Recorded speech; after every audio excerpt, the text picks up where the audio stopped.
अस्सलाम वालेकुम नाज़रीन, आप देख रहे हैं ZH एंटरटेनमेंट। मैं हूं ज़हीर अहमद। नाज़रीन, आज मुझे एक फ़िल्म याद आई जिसमें सुल्तान रही साहब ने क्रिकेट खेली थी। हम उसके कुछ क्लिप भी आपको दिखाते हैं, लेकिन उससे ज़्यादा इंटरेस्टिंग बात है ये हमें याद किसने करवाई है, ये भी आपको बताते हैं। लेकिन उससे हमें बहुत कुछ याद आया, बहुत कुछ याद आया, ये भी आपको बताते हैं। एक फ़िल्म थी सुल्तान रही साहब की, उसका नाम था छक्का। ये 1991 में रिलीज़ हुई थी और इसमें शान साहब भी थे, गोरी भी थी और भी लोग थे, अदीब वगैरह, 5-6 विलन भी थे। इस फिल्म का अहवाल आपको बताते हैं। हमें याद किसने करवाया, पहले ज़रा आपको ये बता दें। सईद रिजवी साहब हमारे बड़े अच्छे फिल्म डायरेक्टर, बड़ा यूनिक काम किया उन्होंने। शानी फिल्म, तिलस्मी जजीरा और सरकटा इंसान, इससे कौन वाकिफ़ नहीं है तीन फिल्मों से। उनके वालिद साहब भी रफ़ीक रिजवी साहब, उनसे भी कौन वाकिफ़ नहीं है।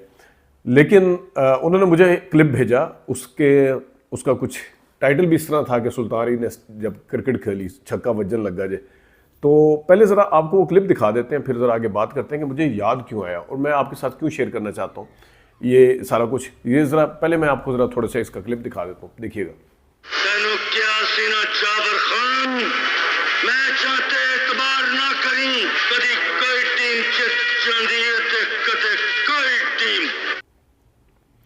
नाज़रीन, आपने देखा कि अदीब साहब को वो अब पहले तो उन्होंने बड़ी ज़बरदस्त तरीके से बड़क मारी सुल्तान रही साहब ने, उसको फिर अदीब साहब को उन्होंने किस तरीके से बैट से मारा, ज़रा देखिएगा।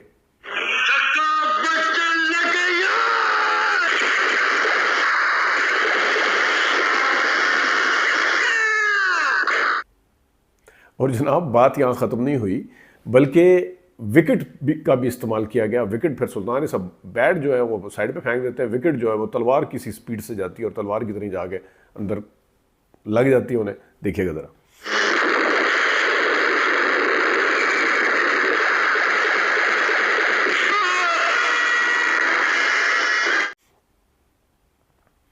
तो नाज़रीन, ये मुझसे इनफैक्ट पूछा सईद रिजवी साहब ने ये क्लिप भेज के, तो मुझे बड़ा कुछ याद आ गया। याद इस तरह आ गया कि ये फिल्म जो थी, इसके डायरेक्टर इम्तियाज़ कुरैशी साहब थे और इसके जो प्रोड्यूसर थे वो थे शफीक मलिक साहब।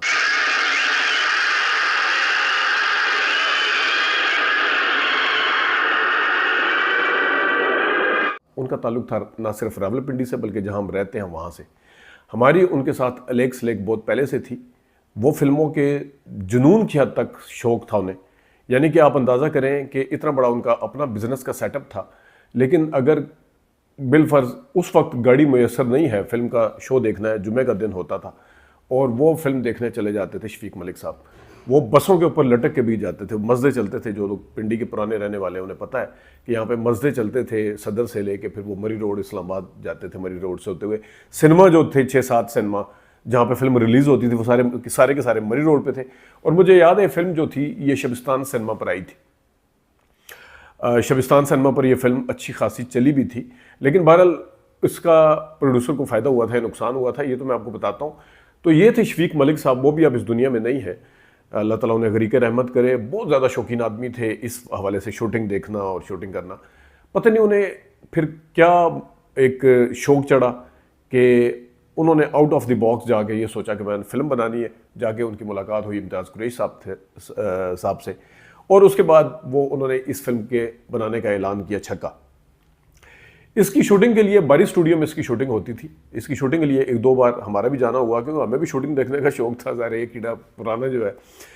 तो उसमें बल्कि जब सुल्तान रही साहब शुरू में जो मैच है, इसमें मैच हो रहा है, शुरू में जो एक दिखाया क्रिकेट का ग्राउंड, उसमें जो क्लैप करते हुए एक था बंदा, वो भी यहाँ का था, वो भी शफीक मलिक साहब का दोस्त था। उसकी शक्ल कुछ जैकी श्रूफ से मिलती थी।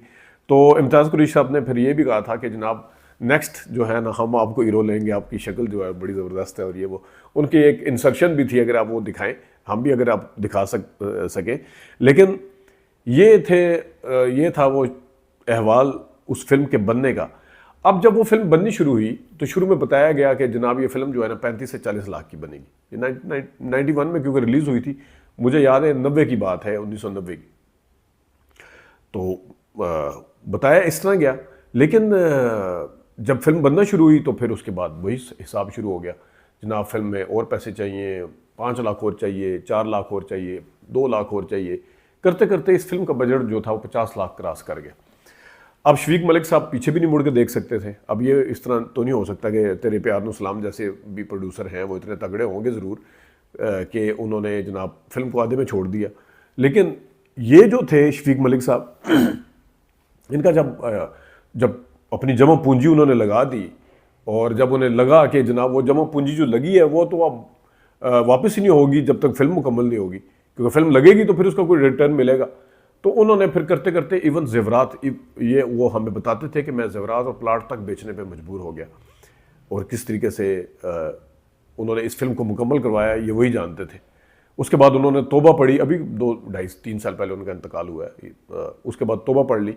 फिल्में वो फिर भी देखते थे, लेकिन फिल्म बनाने का उन्होंने दोबारा कभी नहीं सोचा। अब बिल्कुल उसी तरह कि फिल्म का बिजनेस जो है, इसमें जब तक आपका एक्सपीरियंस नहीं है, ना सिर्फ फिल्म बनाने के पॉइंट ऑफ व्यू से बल्कि फिल्म को लगाने के उस तक कि आपने डिस्ट्रीब्यूटर, उस टाइम डिस्ट्रीब्यूटर होते थे, अब एग्जीब्यूटर या जो भी सिनेमा वाले ट्रैक लेते हैं, थोड़ा सा रूल चेंज हुआ है। लेकिन शफीक मलिक साहब की ये फिल्म सुल्तान रईस साहब की फिल्म हो और वो नुकसान दे जाए, होता नहीं था। ऊपर से शान भी थे।